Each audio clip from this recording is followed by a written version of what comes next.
What is going on, guys? Welcome back to the Maine Stand podcast, episode 27. I am back. My wisdom teeth have been ripped from my face. We've got Josh, we've got Pat, and we've got another fantastic episode of the Maine Stand ahead of us. So let's kick right into it. Josh, how'd Rick's picks go last week? So I don't remember what the fourth pick was for the Bayern Salzburg game I made in show. It might have been an over, like over 3.5 or something, because I don't think I bet on Bayern. Uh, but I updated that pick, and the graphic we put out on Instagram had Salzburg plus 1.5. So just from what I saw with Neuer's out, for those of you who didn't know, Yep. and they're missing Davies as well. The backup goalkeeper for Bayern just sucks. I mean, they lost to Bochum at the weekend. Their expected goals allowed in that game was like 1.6. They allowed 4 goals. The goalie just isn't up to snuff, and they've lost like 2 out of their last 5 Bundesliga games. So I favored Salzburg in that match. Salzburg's defense had done pretty well in a hard group with Wolfsburg, Sevilla, and not sure who the fourth team was. I'm missing one. But they had done pretty well, so I took the Salzburg spread on that, and with those updated picks, went 3 for 4. So good first week of Champions League betting. Absolutely, absolutely. I'm sad I wasn't here to talk shit last week, Yeah, make my chop it own up with the picks. boys right Chop before it the up with the Champions boys. I League. missed it. I missed it. Yeah, no, I had my surgery last Wednesday. I can't remember if you guys recorded that day or if you guys recorded Thursday, but I like today was been the first day where I haven't had like a lot of pain in my face. I still got a nice bruise on both sides. I don't know if anybody will be able to see that, but I'm still on a liquid diet, so I haven't been having much fun. But the football schedule, I have been able to watch a lot of soccer because I'm just kind of chilling, so it's nice. But let's dive into it. We have some review, some preview. Got a lot of good stuff to talk about for the upcoming week. We'll start with some CONCACAF Champions League MLS updates with the MLS season right around the corner. We're just a couple weeks out, like 2.5 weeks out from the season starting at this point. So I'm really, really excited about that. But the CONCACAF Champions League is kicked off this week. Mitch, for And those of us who don't yeah, know, can you yep, give a little bit of a breakdown of like how many teams from America are playing in this or the MLS? yeah. So right now, I believe it's just the New England Revolution, New York City FC, Montreal, Seattle Sounders, and the Colorado Rapids. I believe those are the five teams in it from the MLS. And it's just like the Champions League. It's some of the best clubs from the best leagues in North, Central, and South America, um, going through a group stage and then knockouts. And so the Revolution, obviously, with the season they are coming off of, solidified their place. Same with New York City. Did And Montreal get there through the Canadian Championship? I think they I played yes, Toronto. yep. Yes. So there's some weird paths into this tournament, for sure, because it's not as prevalent as or easy as breaking it up like the Champions League. Um, but we were supposed to have the Revs play a couple days ago. Their first leg matchup against Cavalier AS was supposed to be on the 15th. There were some visa issues, so they pushed the game back to we're recording Thursday. It's supposed to be tomorrow, Friday, the day the pod will hit. And unfortunately, the U.S. consulate denied the visa request for the club 3 separate times. There's been a ton of people trying to step in to get these players and team staff their visas to come to the states to play these games. And honestly, I'm heartbroken for Cavalli to be at their Haitian club. They were top of the Caribbean. They won another tournament. I'm forgetting off the top of my head. They worked their asses off as a developmental club to get to this point, and they deserve to be playing games, and they are the only team that was denied visas. They are the only club that was forced to forfeit their place in the tournament, and obviously the Revs benefit off that. They have a free walk into the quarters of the tournament, and it's just frustrating as a CONCACAF, whole, like having a team like this not able to play in the biggest tournament of the CONCACAF. And then now I'm hearing that they are going to be under investigation or review for their CONCACAF like rights or their ability to play in the CONCACAF. So it's a really weird situation, really frustrating for the game of soccer in the Americas. Um, and it sucks for the Revolution because on the fly they have to find a way to get fit and play games, get reps just a couple of weeks before their regular season starts. So my heart goes out to Cavalier AS. They worked their asses off to get here, and unfortunately, were denied the ability to play. Um, New York City FC, they kicked off their first leg um, with a win 2-0 over Santos de Guapie. Um, that game was held in Costa Rica. Castellanos staying hot, netted 2 goals. Um, kind of New York City FC doing what New York City FC has been doing. Unfortunately, we don't want to see more of that next year. Montreal. Did he score a goal in the final this year? Cast? Castellanos, I don't believe he did. No. I can't remember. I don't think so. The game's a little bit fuzzy. It was a while ago. Um, Montreal, they lost their first leg game to Santos Laguna in the 88th minute. Montreal got the shit kicked out of them. It should have been like a 5-0 game, but Breza was on fire in net for Montreal. Laguna had 26 shots with 8 on target to Montreal's 7 shots, 2 on target all game. So Montreal not looking the best in the first leg. And then tonight, the Sounders and Rapids will kick off their first leg matches. So we'll see how those goes. I'll probably be tuning into both of them. I think they're at like 7 and 9 or 5:30 and 9, whatever.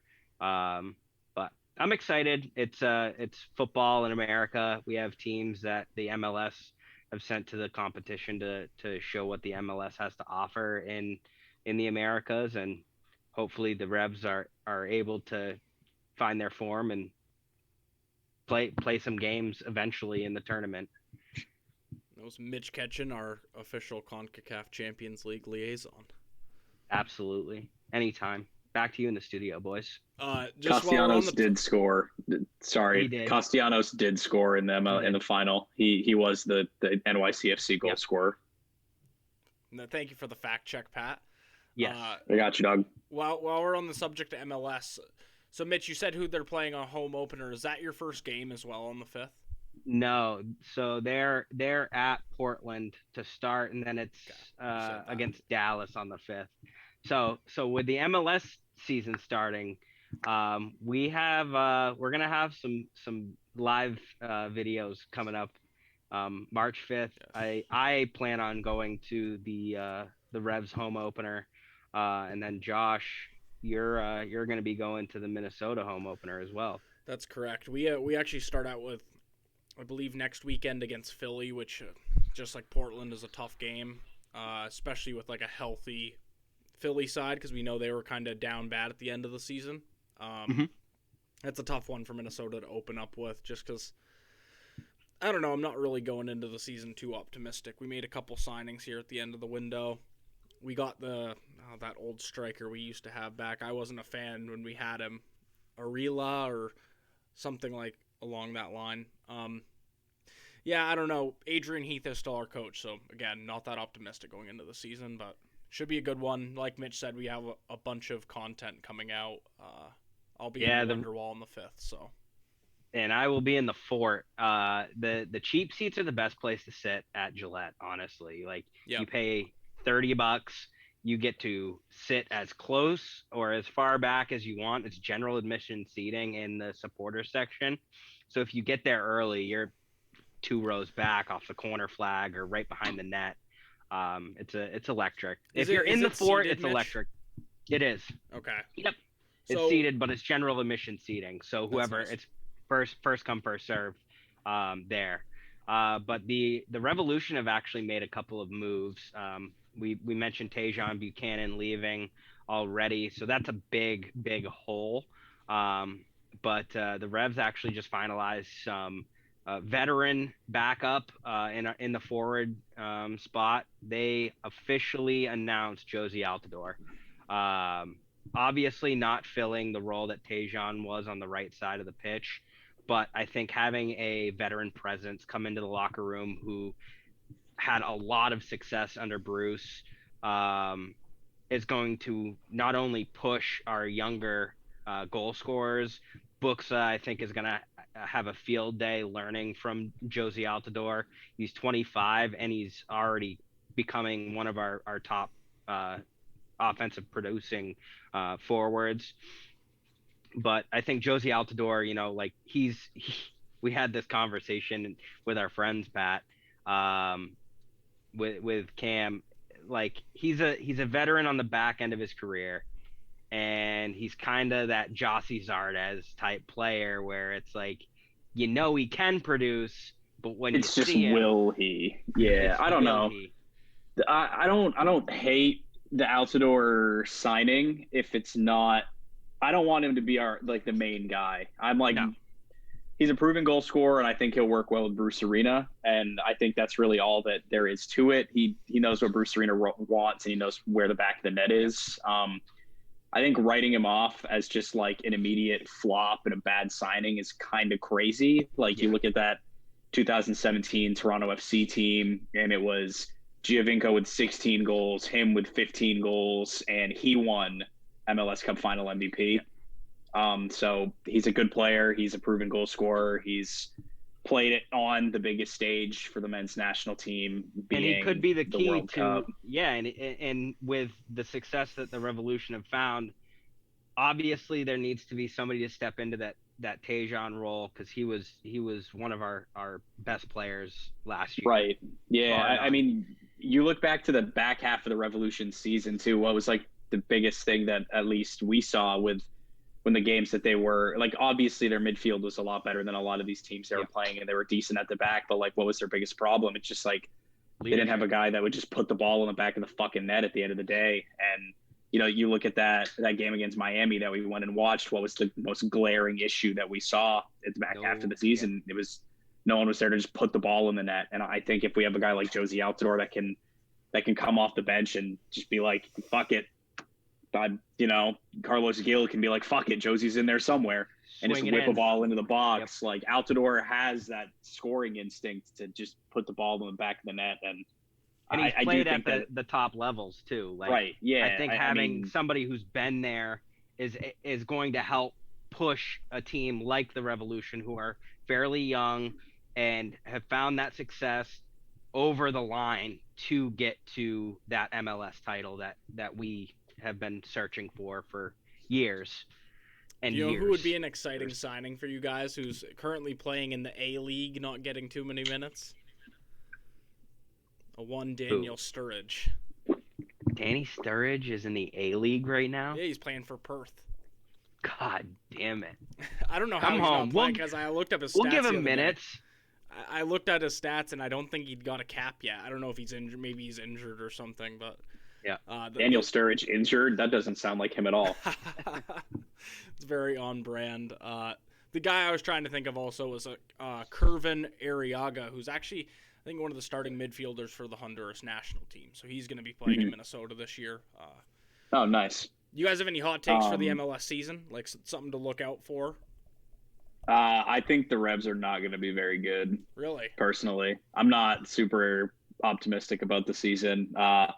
Losing Turner is a big one. I think not replacing Buchanan is going to come back to bite us in the ass. That's 2 huge pieces. Yeah. Yeah. I don't know. I think they'll be all right, but I don't see us winning the East again. I think last year was like the best chance we had at really like making a historic season. I think they'll be good. I think like maybe 3 or 4 seed in the MLS in the East, but I don't see them having anywhere close to the season that they had last year. I think my teams to watch are like obviously New York. I think Nashville are going to be another team to watch too. They were pretty good last year. I think they'll be back to be good again. And then Real Salt Lake surprised a lot of people in the playoffs last year, and Colorado looked good to me too this year. Toronto, Lorenzo, baby. Yeah, well, duh. Yeah, I kind of just like forgot he existed for a second there, but yeah, obviously Toronto are absolutely a team to watch next year too with Insigne in the side.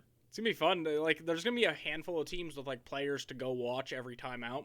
Like Douglas Costa playing for LA, Shaq playing. Yeah, for holy Chicago. shit, that's crazy. Yeah, I guess those are two other teams to watch too, and then you've got huge names coming. I'm actually my hot take or like kind of thing to look for this season. It's gonna sound like a homer take, but I think Emmanuel Reynoso is gonna like solidify himself as one of the MLS's like best players. That's not from Europe.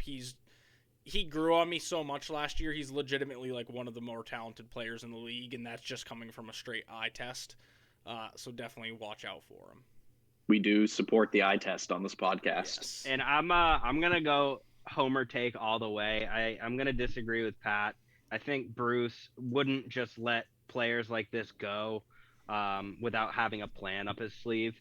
And I think the Revolution will surprise people and have some success this year.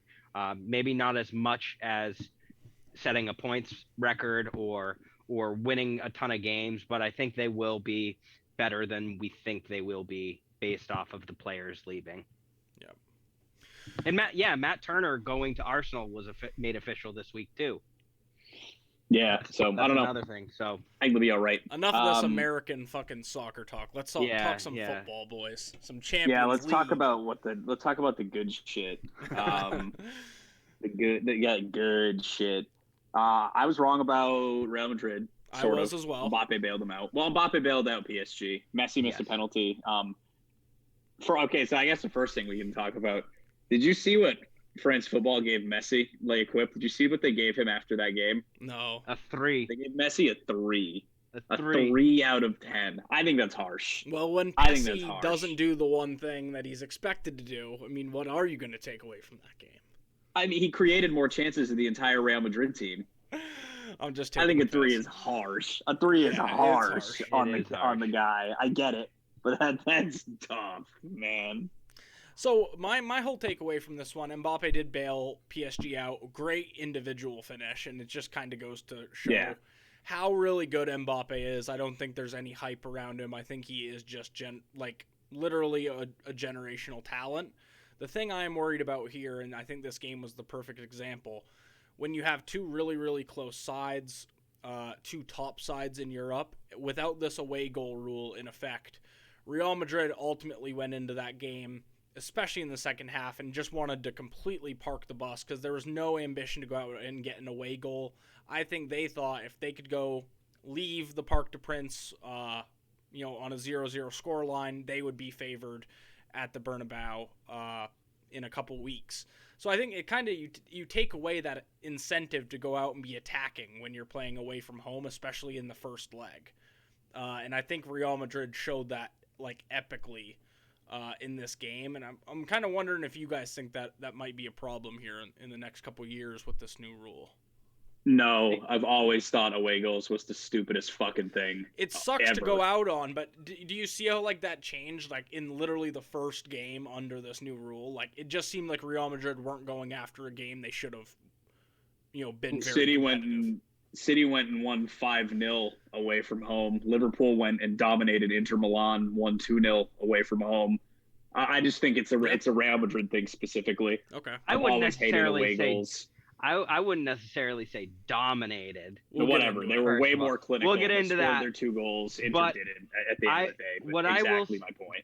What point I'll make is like if we as Liverpool fans, Josh, look back at the Barcelona games, like should Barcelona score 1 goal, 2 goals at Anfield, kills the game. Corner taken quickly is gone. So like I wish they did. I wish they did. The away goal thing is fucking dumb, but I think in time it will it will create that level of competition where every goal matters, and that's how it always should be. I don't necessarily think Real is a team that can go out and just score whenever, especially up against a PSG side. But they need to show that every goal matters mentality moving forward. It's 1-0 on aggregate now. Yep. Obviously, they have home field advantage going into the second leg, so that there is a distinct advantage there, and it's not like it's an impossible ask to win 3-1 or 2-0. But it's going to be a challenge. So I think just give it a couple years time, and the away goal rule is non-existent in our minds. Every game should matter at this level. That's fair, and I agree with both of you. I wasn't coming from like the take of like, oh, I think this is true. It's just I think it's more of a talking point that it did happen the first game, and it was a very clear mentality from Madrid that they were going to defend that game and see it out as a clean sheet. Right. But another big takeaway is that we're hearing some French rumors from the tabloids, which we know are not very reputable, but that Mbappe was offered a $500K a week bag from PSG after that performance. How bad do they want to keep him this summer? Absurdly bad. I would be doing, if I'm PSG, I'm doing everything in my power to keep Mbappe at the club. Mbappe is a player that any team would want. So they are going to have to fork over the bag. But at the end of the day, how much money do you have left in the bank account after having a side like PSG with the names that they have there? So I think it's going to play a lot into how much money can you give up without hindering the rest of the squad. Yep. PSG have a guy on the UEFA board. They don't need to worry about how much money they do or don't have. Corruption, yes, we know it's there. But question for you guys: if PSG were to play in a so-called European Super League, would they be able to have a better chance at keeping a guy like Mbappe away from Real Madrid? I think so, yeah. If you're going up against those guys every single week, if PSG were the best team in that Super League, there's no reason for Mbappe to go elsewhere other than liking Spain more than France. Yeah. I think the allure of playing in a league like La Liga for a club like Real Madrid is kind of what draws a player away from there. I think the history of the club would draw Mbappe away. And I think, growing up idolizing the players that played for that Real Madrid side, like Zidane, like Cristiano Ronaldo, I think that just kind of adds into all of the reasons why Mbappe wants to go and really make a name for himself in La Liga. You think when he was growing up, the two best players in the world made their names in the Spanish league. Yep.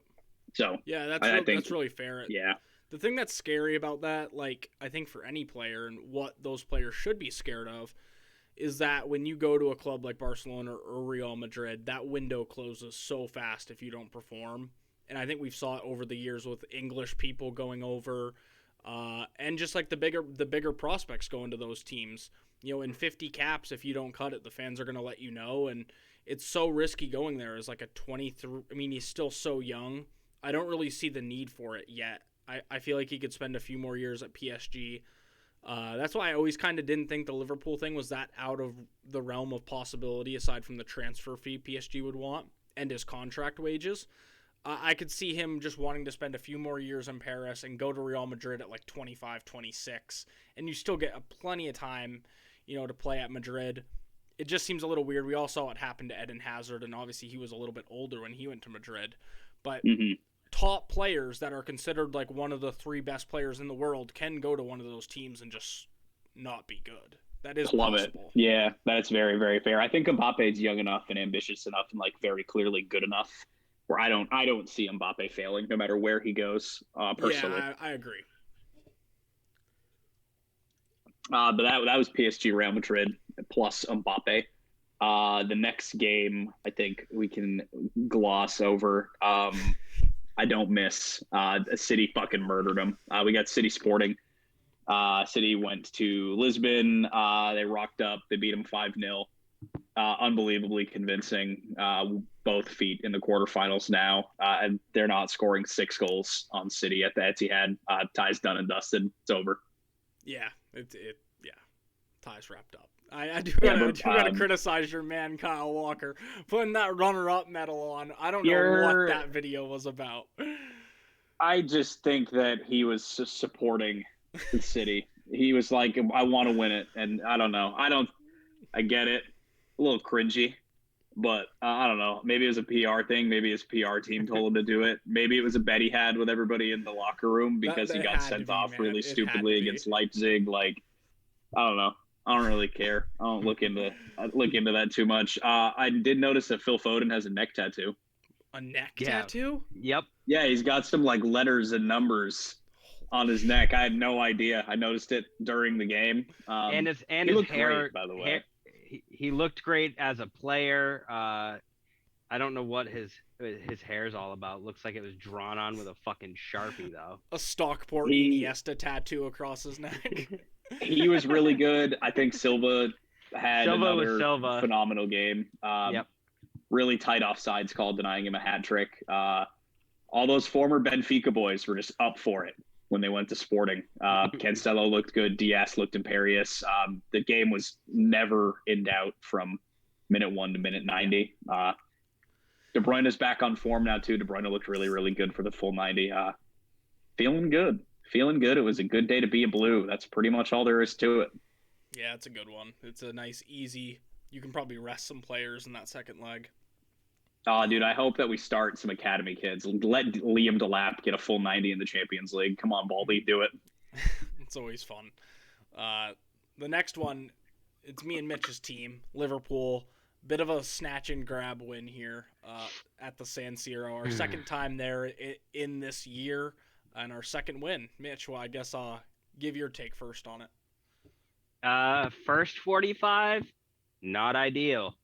It seemed like the first 15, 20 minutes of the game, it was like the second leg of your shot at the final, or it was like the last 90 minutes of a game, or like the last 10 minutes of a game. Like these guys were fucking going back and forth, throwing shots at the net so fucking quickly. Like it was so fast paced to start this game. I really, really, really liked the lineup going into it too. Seeing Harvey Elliott and Thiago start with Fabinho in the midfield, I was excited for, because Inter play a really wide, fast-paced, pressing game, and I thought that was going to be a huge key, is creativity in the midfield to open them up, get the balls out, and then swing them back in for a goal. But their press was very good in the first 30 minutes. It was phenomenal. It was phenomenal. It was a frustrating game. Perisic and Dzeko were looking very, very lethal, dangerous all game. Inter's closest chance going off the crossbar early, but at the end of the day, the substitutions made the difference at the half. And I think 50th minute, like just after halftime, we made some midfield changes as well. Yep. Harvey Elliott, I love seeing him out there. I'm sure the nerves were fucking going crazy for he was fucking terrible. I'm gonna just keep it a grip. 19-year-olds, but he did not. That press overwhelmed him. You could tell, because when Harvey gets the ball, his style of play is very much, he's a downhill runner. When he gets the ball, It looks like he's running downhill. And when he was getting the ball, he was just getting swallowed up. He wasn't really getting it out of his feet quick enough. And, I mean, your first Champions League game at the San Siro against an Inter Milan side that's top of Italy right now isn't an easy ask. However, I don't think Jurgen would put him in there if he didn't think he was a little bit ready, and he's proved he can do it against big teams. He did not have the best night last night. No, definitely not. Jota. I don't remember who the commentator was. Sorry to cut you off, Mitchell. Just the last thing. Yeah, was it Tilsley? I don't know. One of them basically said he just didn't look up to the pace of the game, and I think that ultimately was. Yep. It's different. Absolutely. Big games in the Premier League are just different than big games in Europe, especially against sides like Inter. I mean, I don't necessarily think it's a bad thing that he went out and had that experience, but I think he'll learn from it. He has nowhere to go but up. He's still a teenager and still getting starts in our side, and is still a big piece of the Liverpool puzzle. Not a fucking easy midfield to go up against either, with No. Brozovic and Vidal, two very physical players. And Chikangalu. So Yeah. like very and the defensive What did side. you just call him? Chikangalu? Kalinoglu? Just Chikangalu? I don't know, dude. I'm not fucking Turkish, Albanian. I can't speak. My teeth hurt, okay? Give me a fucking break, dude. God damn. Wow. Okay. I guess it's gonna be like that. Playing Wordle with people's last names. Salah scored in his 8th consecutive away match, and finally broke the seal after AFCON, which was huge. Bobby, Hendo, Diaz, Naby, those 4 substitutions were massive to the pace of the game. Just changed how we played completely, and proved to be the difference.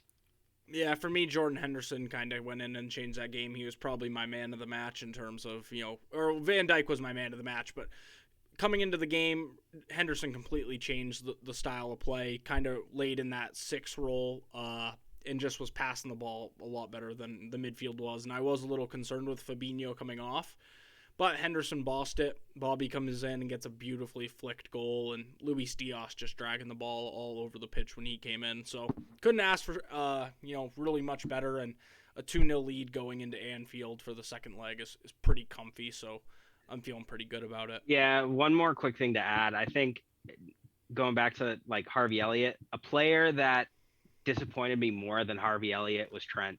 I was not happy with the performance we saw out of Trent. Just looked way off the pace, if not more than Harvey. Just not tracking back on defense, letting Perisic kind of run rampant on that left side. It's like when Trent has a good winger playing against him, he's the weak point in your defense. Robbo also didn't look great. So both of our wing backs were just kind of out to lunch. I thought they were the two who combined though for the second goal. They kind of got the hockey assists. They did, but that doesn't come as a stat, and that doesn't help the overall performance. I think Trent maybe played 10-15 good minutes in that match overall, and it showed. It really did. We got lucky getting those 2 goals and not letting anything concede. But Alisson is back in top form, which is very clear and very, very comfortable for me. It makes me feel a lot more confident. And having Van Dijk play at the top of his game is something we've missed as well. Yeah, I was super impressed with Van Dijk over the course of that 90. I agree with Josh. I thought he was the man of the match that game. Absolutely. For sure. Yeah, but far and away. He's kind of getting back to those levels where it just seems like no bouncing ball, or there's nothing he can't reach or get to. He had that one chase down with Dzeko that looked like Dzeko was like far and away, and Van Dijk just like came out of nowhere. Yeah. I think it took him some time to feel confident in his leg too. Yeah. Like after an injury like that, you're gonna baby it. You're not gonna want to go full out, and that pace is starting to come back. He's putting in the right challenges. He's spilling the ball where it needs to go, and he's been asked a lot more for the amount of times we've been playing the ball out of the back as of late. We've been playing it back to our defenders and to Alisson a lot more recently. It's not as forward of a game that we've been playing, so yeah, very impressed. In the last game, Salzburg Bayern, that one ended 1-1. Salzburg was winning for most of that game. We kind of already touched on it at the beginning of the podcast. Bayern shouldn't be too concerned with this. A 1-1 game going into the Allianz, in Munich, not too concerning, but definitely a point of pride for Salzburg to kind of get that result at home.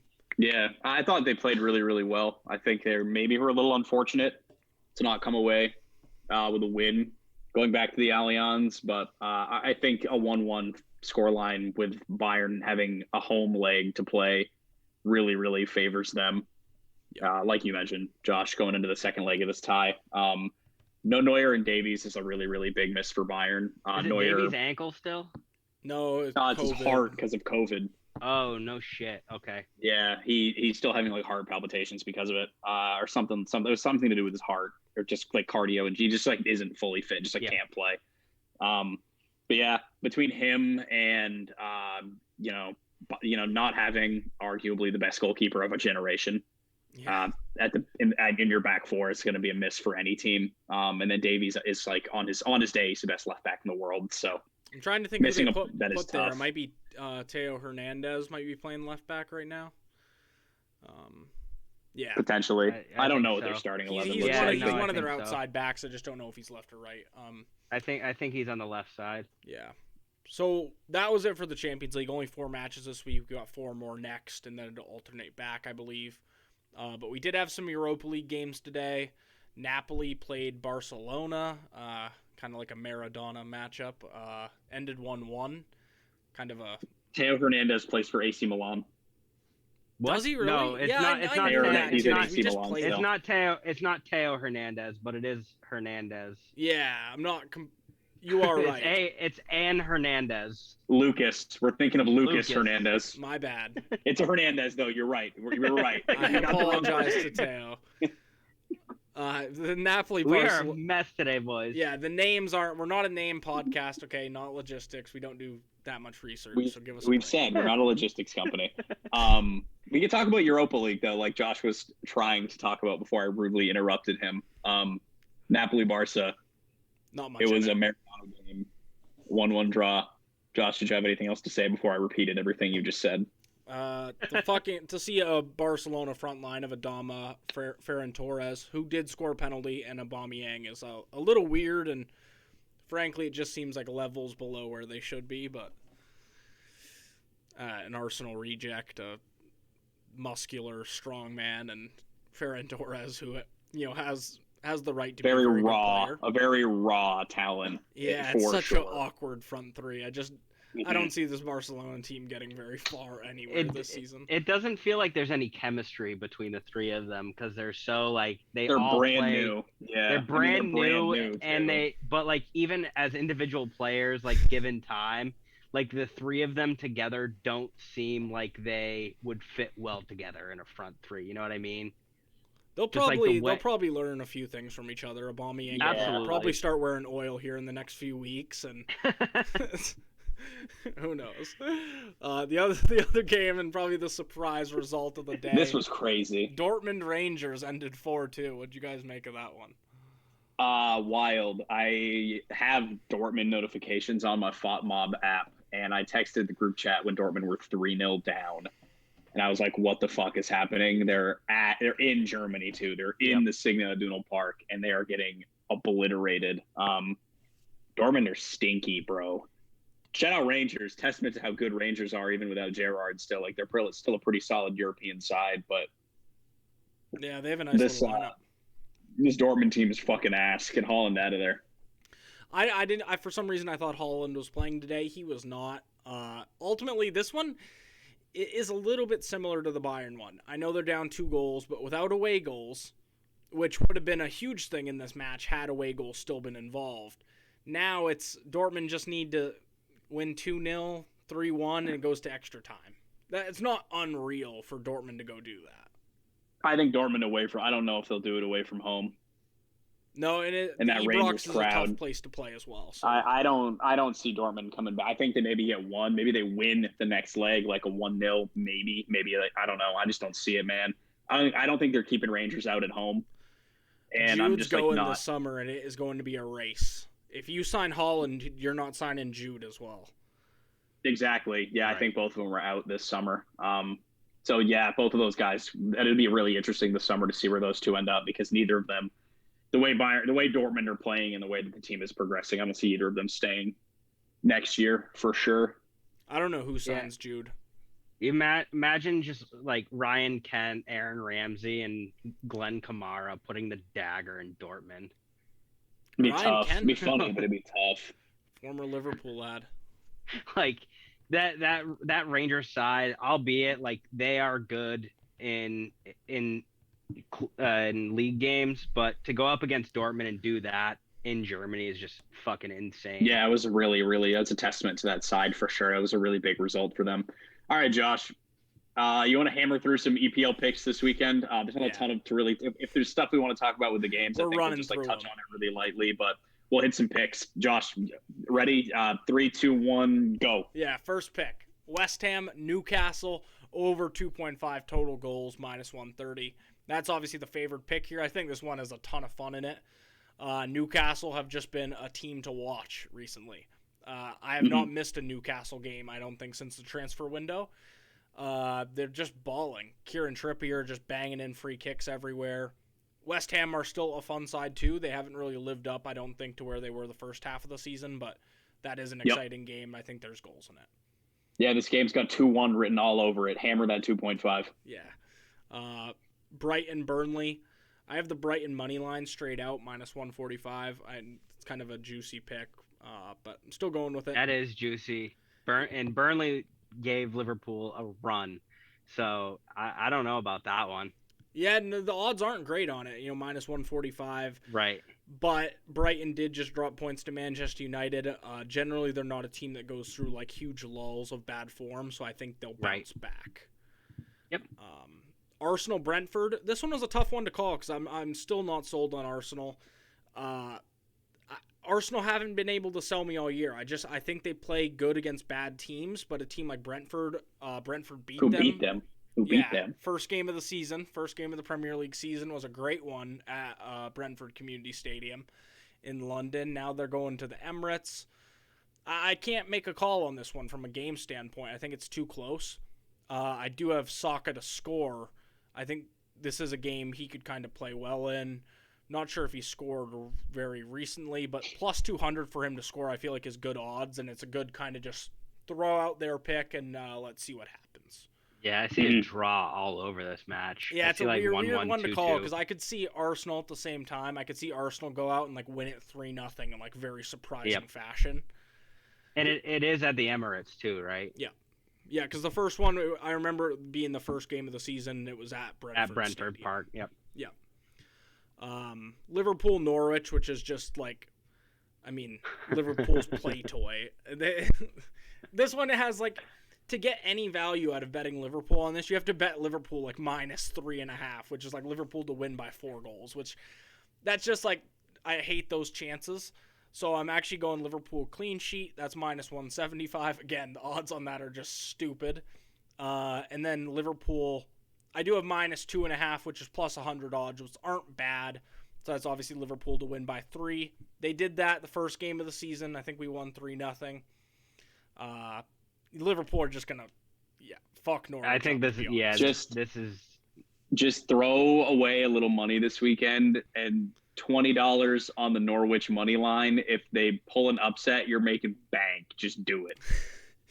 I don't see upset at all on this, especially with the way Allison's been playing. That's why you only put $10 on it. It's not that big of a loss, but if they get it, but I don't see any chance. I see that as $10 lost. I want to see Diaz kind of have his coming out party.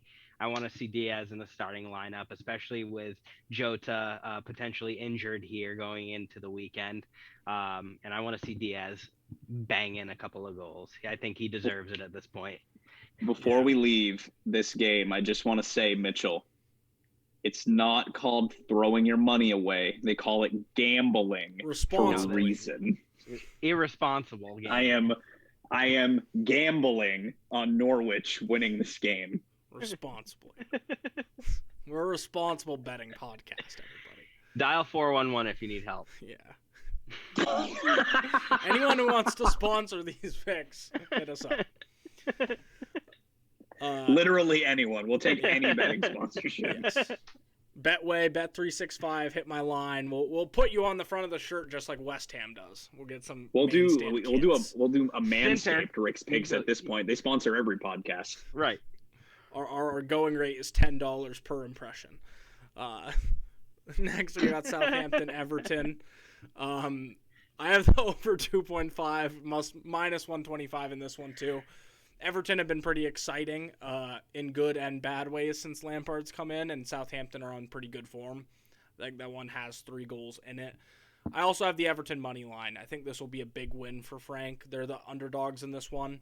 I think Richarlison will get a couple goals in here.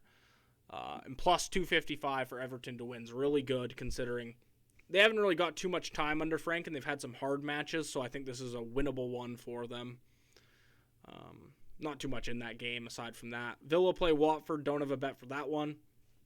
Man City Tottenham, which is a big one. Maybe Pat can add some more detail to after this because it might be a bogey game for Man City. Might not be. It's absolutely not going to be a bogey game. Just play Tanganga and have him foul everybody, and then it'll be a bogey game. It won't be a bogey game. I have the over 3.5. We're hitting overs all weekend. We're goals, baby, this weekend.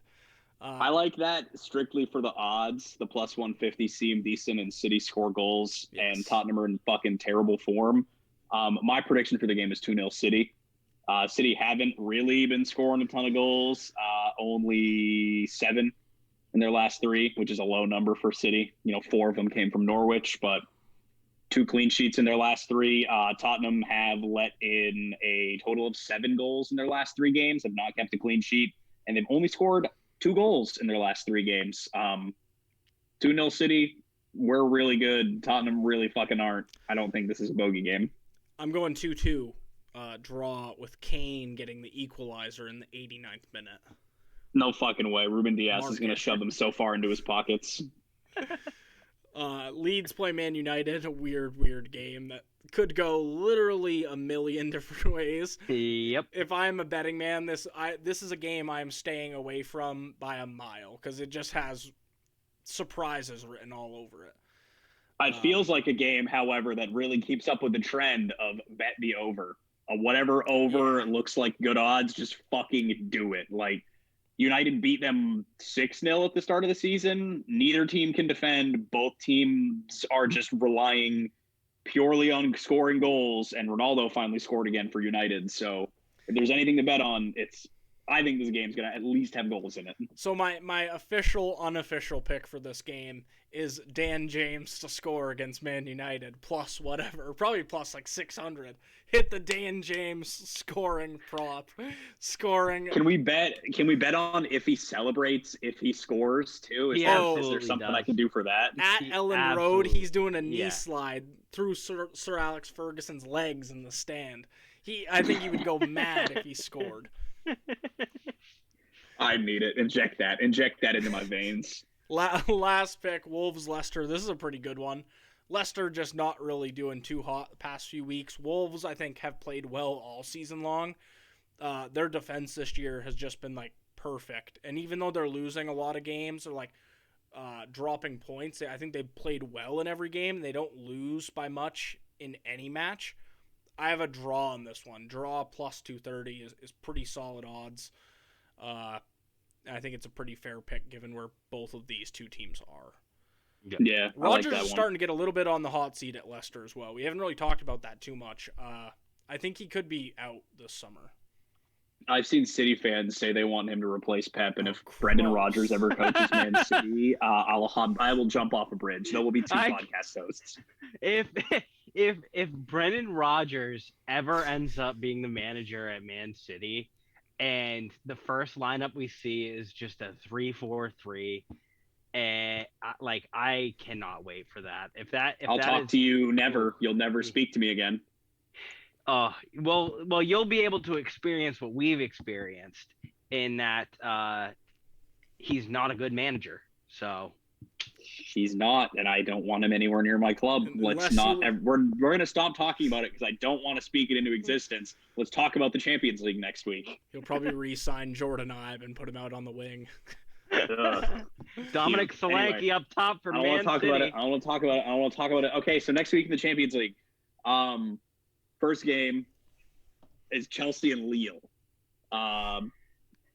I think Lille are finally starting to run into the case of we punched a little bit too high in winning the Liga and title last year. There are way too many goddamn games. We don't have a deep enough squad. They sit 10th in Ligue 1 right now. I think this is a really easy Chelsea win. Really easy, really. They're 10th in Ligue 1 right now. They're like not in very good form. I know Chelsea aren't great, but they're defensively solid, and Lille just have never impressed me throughout this entire course of the Ligue 1 season. But yeah, I think it's probably going to be like a 2-0 Chelsea win in the first leg. I think they cruise through. I don't think coming it's off the much Club World difficulty. Cup too. Terror ball matchup. This one is this is the game I would hit the under on because it's going to be like 1-1, 1-0. These are like two of the least exciting teams left in the tournament. Mm-hmm. Well, okay, there's two teams that are definitely less exciting that we'll be talking about in a second here. Well, fair. I would rather watch that one instead of this one. Well, that's because there's going to be drama in that one. I have my takes on that one when we get there. Do we want to go Juve Villarreal next? Yeah, let's go in order. Villarreal Juve. I have my notes from last week pulled up because for some reason I thought there were 8 games being played last week, not 4. So nice. I've got everything I need to right here. I think Juve are going to have a pretty easy in air quotes time with Villarreal too. They're undefeated in their last 5 league games. They've added a lethal striker in Vlahovic to their front 3. I just think they'll be a little bit too much for Villarreal. This has a little bit of upset potential just because Villarreal aren't like a terrible side. I think they're like mid-table in the Liga. They play some all right ball. It just feels like one of those games that it's pretty cut and dry. I think Juve just have a little bit too much quality all over the pitch to give too much trouble. I think it'll be like 1-0 Juve in the first leg. Gerard Moreno offers a little bit going forward for them, but I think Juve's defense is probably a little bit too organized for them to break it down. Yeah, it's about how I feel too. Yeah. Next, I wrote this down, Man United, Atletico Madrid. I honestly forgot that Man United were in the Champions League. We all know Ronaldo's record against Atletico in the Champions League. It's a pretty good one. Obviously, that iconic 2-0 comeback where he scores... I believe he scored a hat-trick in the second leg, didn't he? Yes. The comeback for Juventus. Yep. This does have potential just because Ronaldo in the Champions League. I know. It's basic and everything, but he is a factor. I think this one has just like must-watch written all over it in terms of like the piss takes that are going to happen in this game. It's going to be incredible. To me, this feels like it's going to be 2 of the longest legs fucking ever. Yeah, there's going to be 7 minutes of extra time in one of these games. 7 minutes of extra time. Someone's going to get sent off. There's going to be so much drama, but also there's going to be like 2 goals. Yeah. United fucking suck, and Atleti don't score. I think at the Vicente Calderón, whatever, that's what the Athletic Stadium is called, right? It's how you pronounce it. I'm not butchering. Metropolitan. Oh, the Metropolitan. Yeah. The Calderón is somewhere else. Anyway, yeah, at the Metropolitan, I don't think there's any fucking way that United score a goal. I think this is a 0-0 first leg. I think it's gonna be boring as shit, honestly. I think go to Old Trafford, maybe things open up a little bit more, but I think this leg is gonna be like a ton of drama with 2 goals. I hope Suarez scores in both legs and just taunts the United fans. I would love it. I would love that more than anything in the entire world, personally. I want him to just bite Ronaldo. That's probably foreseeable. We're due for a bite. We are. We're about, 5 years removed from the last incident, so let's get those choppers working. We had the Jorginho, and then there was a couple years before, not Jorginho, the Chiellini. The Giorgio was his first name. The Chiellini bite. And then there was he bit Ivanovic, right? Yep. I believe so. Yeah. That was the World Cup. And then he bit that dude for Ajax when he played for Ajax. So we're due for a very adult Suarez to bite someone. Yep. That would make things interesting, honestly. Like if we're looking I'd have fun with for entertainment, like Suarez, get the chompers ready, buddy. Time to go to work. Yeah. Mm-hmm. Last game here, Benfica-Ajax. This is a pretty good one, pretty even matchup. Ajax obviously have had a lot of controversy in the past few weeks with Overmars getting kind of like resigned for some different allegations going on in the club. Ten Hag's obviously a really good coach, but anytime a controversy is kind of surrounding a club, it's hard to tell what the vibe is there. Benfica's a really good team, very organized, so I think... So are Ajax, though. Yeah. XR. I think this is the best matchup next week, honestly. I think this one has the most fun from a neutral perspective. Yeah, definitely. For sure. I think it's going to be the most balanced. I think we're going to have arguably the most goal scoring. And I think we're going to see the most technical matchup between two sides. I think it's just the most even that we're going to see. I don't know. I favor Ajax pretty heavily here, personally. Really? They're on a 9-game win streak. They're one of the only 2 teams left in the competition that are still undefeated. Ten Hag has them playing unbelievable ball, like absolutely incredible. I'm not going to take anything away from Benfica. I think they are a good side. But I've been saying it since like week 2 of the Champions League group stages. Ajax are my dark horse in the tournament. And I honestly, I think it's going to be like a 1-0, 2-0 Ajax first leg, and I think they're going to win at home. I think this could be like a 4 or 5 on aggregate at the end of the day. I think Ajax go through comfortably here. Okay. It's a bold take. I see it. It is. But I dig it. I just think on paper it's a little more balanced than that. Ten Hag does have these guys like in the UCL playing out of their fucking minds. So and in the league, like 9-game winning streak is definitely nothing to scoff at. Through controversy. Dutch league, it's okay. That's a 9-game winning streak. It's a 9-game winning streak. You've got these. Benfica aren't in like an amazing run of form. They lost to Gil Vicente a couple weeks ago. They lost to Sporting in the Taça da Liga final. They're not winning games like as convincingly. I'm riding with our Portuguese fan base here and going with Benfica. Our Portuguese fans like to always tell me I'm wrong, so I'm just giving them some more ammunition in the Instagram comments after this comes out. I'm taking Ajax here overall, but I think it's going to be the most interesting two-leg matchup. We'll see for sure. That was a lot of Champions League stuff. We got a lot of matches covered, and we got a lot more coming in the next few weeks. We already covered kind of the EPL stuff. Mitch, why don't we go to Italy? It's been a while since we got the Fiorentina forecast. I think we need an update on what's going on in Florence. Update. I wish I had a green screen behind me where I could like weatherman the shit out of this. Yeah. But do you want me to give you like a breaking news bulletin like beep in before you start? Yeah. Yes. Give me the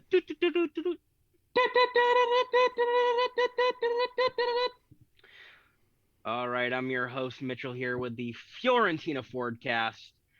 The boys in purple have picked up a big 3 points over the weekend with a 2-1 win over Spezia.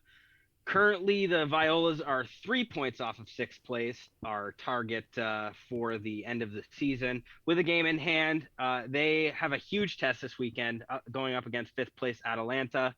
Atalanta are the only unbeaten side on the road this season in the Serie A. Correct me if I'm wrong, it might be the top 5 in Europe. You're probably right. Continue. Anyway, they have only 1 win in their last 7. They have a win, 4 draws, and 2 losses. So they're not playing great football, but they are stealing points here and there. 3 being 0-0. So Fiorentina are actually kind of still playing some inspired football after Vlahovic's departure. They've won 6 from the last 8 at home, and this, I feel like, will be decided by a single goal. It's not going to be anything crazy. Fiorentina aren't a team that go out and score 4 or 5 a game on the regular, so we'll see how that goes. But I hope the home field advantage bodes well in this one, and Fiorentina are able to win this one 1-0. So it's still cloudy. We're not full on rainstorm. We're not peeking through the sun right now. It's not out of reach. We're sitting in 8th with a game in hand, 3 points off of 6th place. So the top 10 are still incredibly tight in the Serie A at this stage in the season. So it's not out of the realm of possibilities, and the Violas are still looking strong and positive after Starboy left for the black and white stripes. And that is your Fiorentina forecast. That was Back a to you very in good studio. update. Very thorough, Mitch. This just kind of came to the top of my head. We got in a couple weeks. I know we're kind of like 11 days out, I think. We got Chelsea-Liverpool in the EFL Cup final. So we should look out for some content coming your way for that, whether it's a live stream or something like that. We should be thinking about that. Only care about the EFL Cup final when City aren't in it. I see how it is. It's a big trophy. What can I say? I mean, right. Got to go out and win them all. You can't win it 5 years in a row. Only 4. The quad is still on the table. The quad is still on the table. I think the chances of Liverpool doing a double are very good this year in something. But I digress. We covered a lot today, boys. We did in a short amount of time. Yeah, nice hour. That was a tight 60. That was a good, very good, tight 60. Good 60. It felt like 120, but. Do we have any final thoughts for the week? Final thoughts for the week is I'm just glad that we're in that point of the season where like we can just kind of focus on things a game at a time. Like it's not like too much going on. Yeah. We have Europa, we have the UCL, we have club, and now like AFCON's over, the Soda Cup's coming to an end. So I just think we're at a good spot in the season. Spring is starting to turn around, and then we'll have some more football from America coming up soon. So yeah, the vibes are on the up. My kind of parting shout here is directed mainly towards me and Mitchell's co-fans. Just to fucking calm down and just enjoy the football. Just a lot of negativity lately on the podcast, or not on the podcast, on the timeline on Twitter. Yeah, just about bad. Everything going on, whatever. Looking back at the season, Liverpool, we've lost 2 games, drawn a couple. We're in every single competition still. Going to be competing for a trophy here. Guys like Bobby and Henderson are coming off the bench and changing games still. So just relax, with the team sheets and everything. Jurgen knows what he's doing, and just enjoy the football. You don't want to look back in a few years and kind of regret this time being a Liverpool fan, like fucking complaining on your Twitter feed when we're in like one of the golden generations of Liverpool Football Club. So I kind of wanted to get that in on today's podcast. And yeah, I totally agree with you, Josh. Like it's been hard to watch because we are still here. Like just because we're not at the top of the table, like some blue asshole in the middle of us right now. It is night and day of what we have right now as Liverpool supporters compared to 7 years ago. Yep. Like even 6 years ago, like it is a completely different club, and we have so much youth talent. We have so much veteran talent. We have amazing support from our manager and our assistant managers. Like we have a ground where people go to watch games. Exactly. Like it's fucking so much fun being a Liverpool fan right now. Does it always go our way? No, it doesn't. But that will change. Like if we keep putting ourselves in a position to win, that is all we can ask for as supporters. Yeah. Take your heads out of your asses. Pat's having a real fun time over there. He doesn't have to deal with civil war on the timeline every day. Oh, so. It's bad. No, I'm just, I get to enjoy being a fan of the team that is ruining your golden generation from winning every Premier League because you exist at the same time as Pep Guardiola's Man City. But at the same time, as a soccer fan, if you go to the neutral perspective, like what do we have to complain about? It is one of the greatest rivalries that will ever happen in football. Regardless of the amount of trophies that we win compared to Pep's City, like it is still from a neutral perspective, this is one of the greatest head-to-head matchups of all time. And that can't be denied. I think it's produced some of the best football matches of the past 10 years. Absolutely. Not that the matches go back that long, but that the matches were that good. I think they stand up to some like earlier in the decade of like being just like 2 heavyweight fighters like just punching the shit out of each other.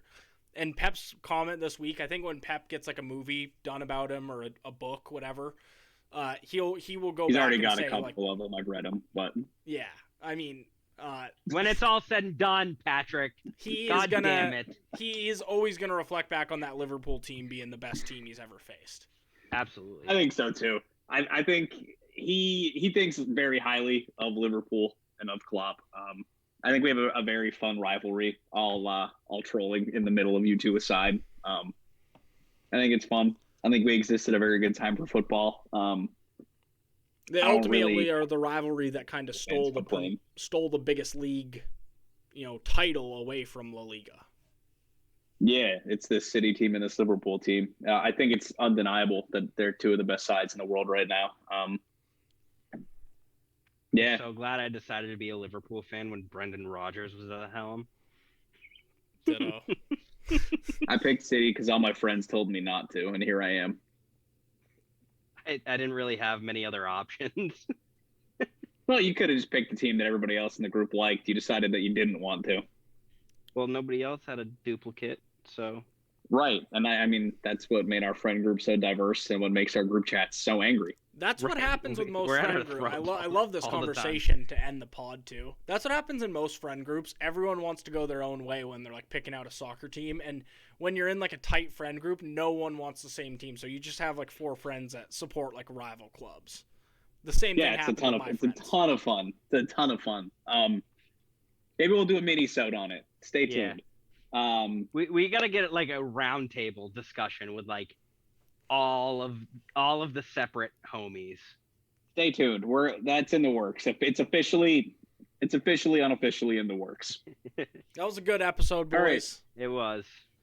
Thanks for tuning in, fellas. If you're listening in on Spotify, make sure you download the episode, rate the podcast, and listen all the way through. I mean, if you get here, you already did, but keep listening until we're totally done talking. If you're on YouTube, subscribe, ding the notification bell so you always know whenever we post a video. Like the video, comment on the video. Please don't dislike the video because no one can see that anymore anyway. So just like it for us, please. Yeah. That was it. That's all. Power See you guys positivity. Deuces. Peace.